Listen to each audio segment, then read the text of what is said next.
Have you ever felt a surge of pure rage because a stranger was being loud or inconsiderate?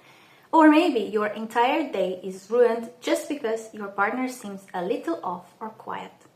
Most people call these minor annoyances, but if you're a trauma survivor, these aren't just inconveniences, they're covert triggers. And today I'm breaking down 4 hidden childhood trauma triggers that are rarely discussed, but are running your life behind the scenes.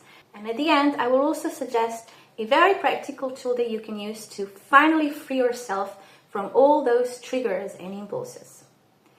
Number 4, nothing is happening, but your body is restless. For trauma survivors, calmness can feel suspicious. On the surface, everything is fine, no conflict, no tension. But inside the body, something feels off. There is a low-grade unease or subtle agitation. You might start scanning conversations for hidden meanings or overanalyzing neutral facial expressions. Even stillness in another person can register as emotional distance or even rejection. In a predictable nervous system, safety is experienced as down-regulation, so the body shifts to rest, digestion, and repair. But in a system shaped by early unpredictability, calm was not safety. It was the pause before impact. This means the brain does not encode stillness as safety, but as uncertainty. Neurobiologically, this is linked to chronic activation of the threat detection system, even in the absence of danger. Over time, this can contribute to what we see clinically as functional somatic symptoms like IBS and other digestive issues, chronic muscle tension, fatigue, and so on. The body remains partially in mobilization mode, which directly interferes with vagal tone, the system responsible for rest and digest regulation. In trauma research, this is often linked to fragmented or state-dependent traumatic memory. Instead of being stored as a coherent narrative, traumatic experience is encoded in sensory and bodily fragments. So when the present moment resembles absence of safety cues, the body responds as if an implicit memory has been activated without conscious awareness of why. This is why nothing happening can feel physically loud. The absence of external threat removes distraction from internal activation. The nervous system, not knowing how to settle, creates its own signal: tightness, gut discomfort, restlessness. Because for it, silence has historically never meant safety, only delay. Healing doesn't just change thoughts, it also changes the body's definition of safety. Over time, stillness stops being a warning signal and starts becoming a physiological state of repair.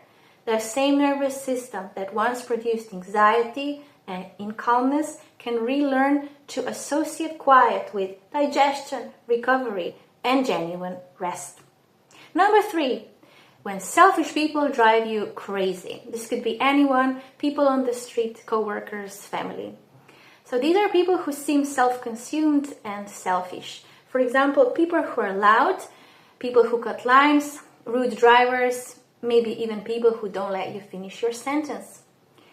These are the people who fail to read that others are in pain.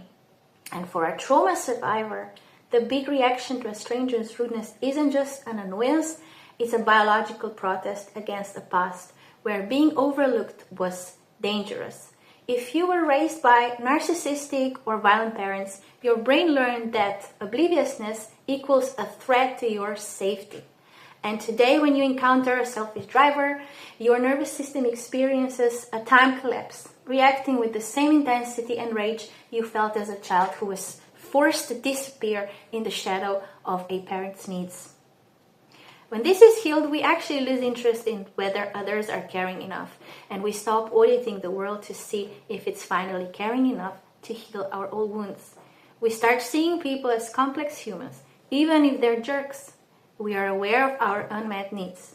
We fulfill them the best we can, and for those needs that can never be met, we accept the reality, let go of the false hope, and allow ourselves to grieve the dreams we lost. Number 2, when yes leads to resentment. For trauma survivors, chronic people-pleasing, often called the Fawn Response, is not a personality trait, but a sophisticated survival strategy. In a toxic household, reading the room and managing a parent's mood was the only way to ensure physical or emotional safety. And this creates a neural blueprint where displeasing others equals danger, leading the survivor to abandon their own boundaries and identity to stay likable. This behavior is actually a form of hypervigilance. The survivor is constantly scanning for the slightest hint of conflict and neutralizing it with a yes, because to their nervous system, being good is the only way to remain secure and avoid abandonment. As a consequence, you say yes until you are completely burnt out. But it comes with a hidden cost, resentment. You overextend yourself, and then you feel betrayed that the other person didn't save you from your own lack of boundaries. We also often project a God complex onto the people in our lives, expecting them to read our mind. You might think if they truly loved me, they would see how tired I am, and they wouldn't even ask. This is actually a grief response. In a healthy home, a parent is supposed to attune to their child's needs without being told. Because your parents didn't do that, you project those same unmet needs for consideration onto others. And I actually made a separate video on attunement and exactly how to attune to your children. I will attach the link below. Now we've got number 1, the emotional radar, why other people's moods feel like a threat. For many survivors, a shift in someone else's energy feels like a siren going off. You don't just notice a mood, but you completely absorb it. For example, if a parent or if a partner is unusually quiet, or if a boss seems distracted, your brain goes into red alert and you start obsessively scanning for what you did wrong or waiting for the explosion you're sure is coming. This is hypervigilance. Your internal radar is permanently tuned to everyone's frequency but your own. And this is again a survival skill you were forced to master. If you grew up with inconsistent or violent parents, their mood was the weather you had to forecast just to survive the day. You became an expert at reading micro-expressions and tone of voice because knowing when a parent was simmering was the only way to hide or to protect yourself. Another reason for that is also a very interesting fact that trauma survivors often have overactive mirror neurons. These are the brain cells responsible for empathy.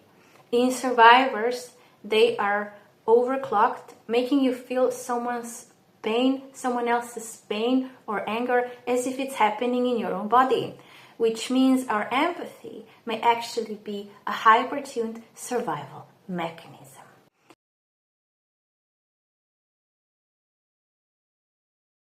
We often stay triggered because unconsciously we're still holding on to a secret hope that if we react loud enough or if we submit enough, we will finally get the childhood we deserved. Some horrible things have happened to you that probably shouldn't have, but they did. As a result, you were probably lonely and unseen as a child, maybe even scared, and you suffered profound injustices. Some needs will be met, but some won't, and maybe that's how it's supposed to be. If you're holding on to dreams of a happy and loving childhood, perhaps this is the time to let go. I promise you a profound sense of relief will follow. Now the practical tool is called the grief release ritual. Because you cannot heal what you refuse to grieve, I want you to try a concrete ritual this week to help your nervous system update to the present. We're going to do a letter of unsent truths. First, sit down and write a letter to the people who failed to see you or who hurt you the most. Don't be polite, don't be fair. The paper can take it all. Write down the dreams you had of a perfect family that never came true. At the end of the letter, write this specific sentence. I'm officially releasing the hope that you will ever understand me or make me feel loved. And I'm taking over the job of doing that myself. You don't send it. This is not for them. This is for your inner child.